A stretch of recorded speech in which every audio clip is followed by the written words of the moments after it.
الحمد لله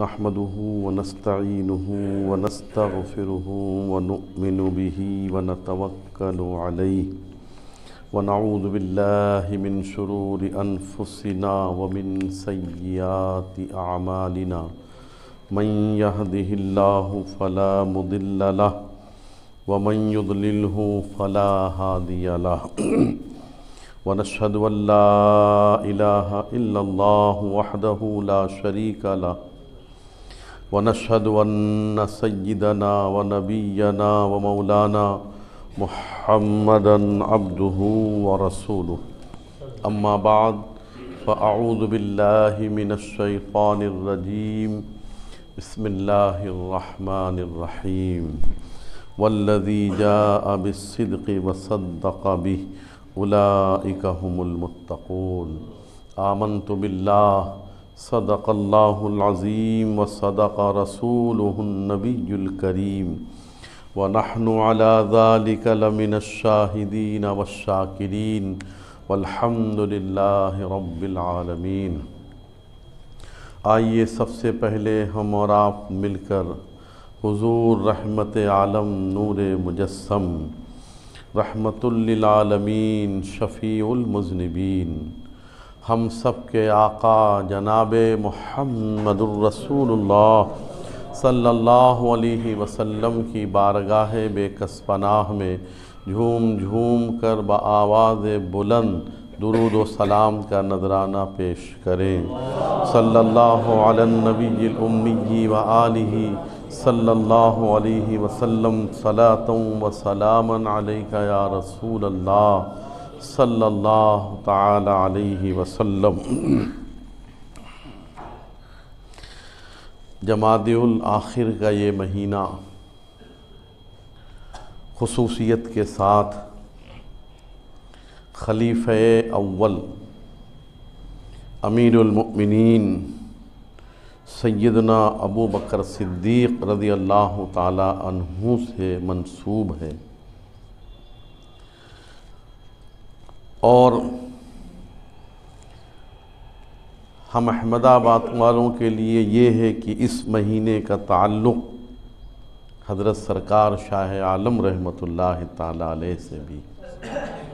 اللہ تعالیٰ ان بزرگوں کے فیوز و برکات سے ہم سب کو مالا مال فرمائے۔ سیدنا ابو بکر صدیق رضی اللہ تعالی عنہ فرماتے ہیں کہ میں ایک اہم کام سے یمن گیا، تو یمن میں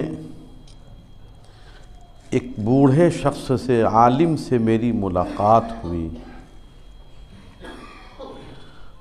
انہوں نے جب مجھے دیکھا تو قریب بلایا، بلانے کے بعد اپنے قریب بٹھایا۔ میں نہیں جانتا تھا کہ یہ کون ہیں،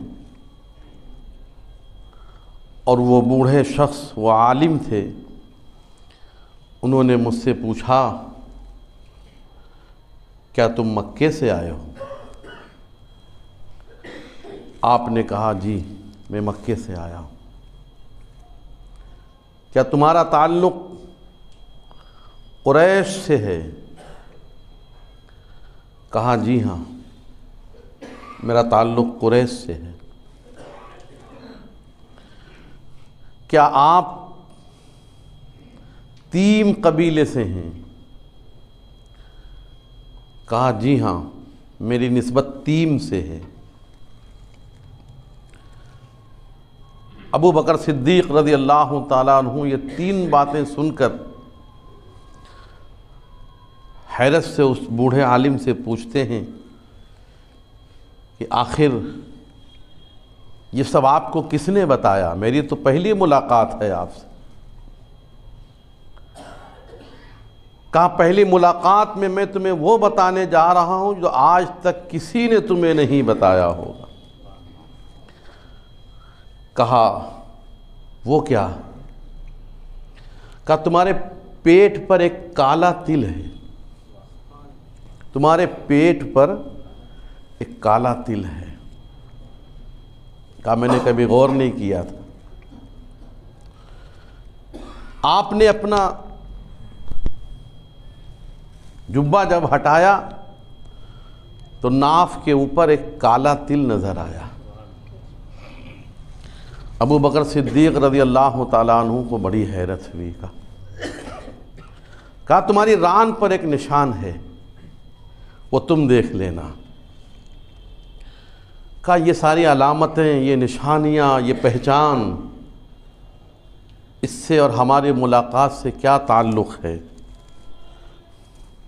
کہا تعلق تو وہ ہے کہ تم مجھے یاد کرو گے، لیکن وہ موقع آئے گا جب تم مجھے یاد کرو گے۔ اتنا ہونے کے بعد وہ بوڑھے عالم ابو بکر صدیق رضی اللہ تعالیٰ عنہ کو فرماتے ہیں کہ تم جب مکے جاؤ گے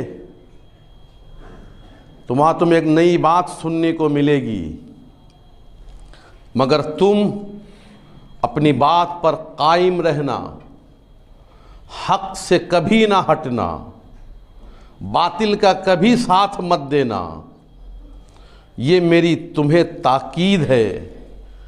بس اب جس کام سے تم آئے ہو کام کرو اور واپس مکے جاؤ۔ حضرت سیدنا ابو بکر صدیق رضی اللہ تعالی عنہ اتنی ساری باتیں سن کر جب چلنے لگے تو بوڑھے عالم کہتے ہیں ٹھہرو، میں تمہیں کچھ اشعار سناتا ہوں۔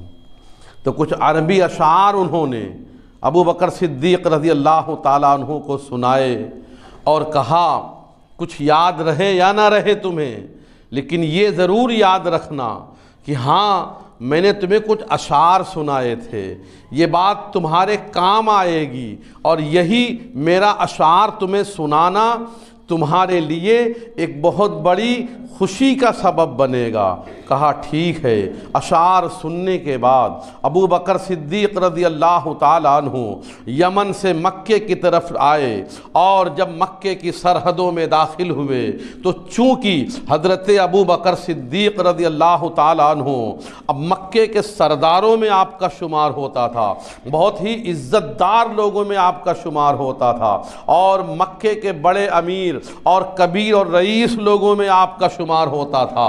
جیسے ہی مکے کی سرحدوں میں ابو بکر صدیق داخل ہوتے ہیں تو چونکہ سردار تھے اس لیے مکے کے دیگر سردار بھی آپ کا انتظار کر رہے تھے کہ آپ یمن گئے ہوئے ہیں۔ جیسے ہی لوگوں کو معلوم پڑا ابو بکر مکے میں داخل ہوئے ہیں، مکے کے بڑے بڑے لوگ دوڑتے ہوئے ابو بکر کے پاس آئے اور کہنے لگے اے ابو بکر تم تو یمن چلے گئے تھے، لیکن تمہارے جانے کے بعد ایک نئی بات سننے میں آئی ہے جو تم نے نہیں سنا ہوگا، مگر یہ بات اس بوڑھے عالم نے کہہ دیا تھا جب مکے پہنچو گے تو تمہیں ایک نئی بات سننے کو ملے گی۔ انہیں شوق تھا وہ کون سی نئی بات میں سنوں گا۔ لوگ دوڑے ہوئے آئے اور کہنے لگے اے ابو بکر ایک نئی بات مکے میں ہوئی ہے۔ کہا وہ کیا؟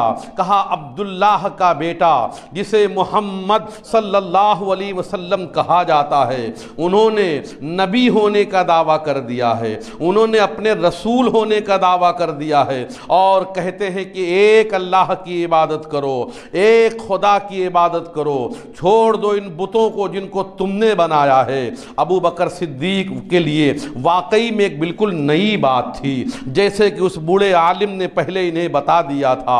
ابو بکر صدیق رضی اللہ تعالیٰ عنہ یہ بات سنتے ہیں، اور سننے کے بعد آپ جو ہے ان سرداروں کو کہتے ہیں ٹھیک ہے تم ٹھہرو، میں جاتا ہوں ان سے ملتا ہوں۔ چونکہ ایام جاہلیت میں حضرت ابو بکر صدیق رضی اللہ تعالیٰ عنہ وہ پاکیزہ کردار نوجوان تھے کہ جن پر جہالت کا کوئی اثر نہیں پایا جاتا تھا۔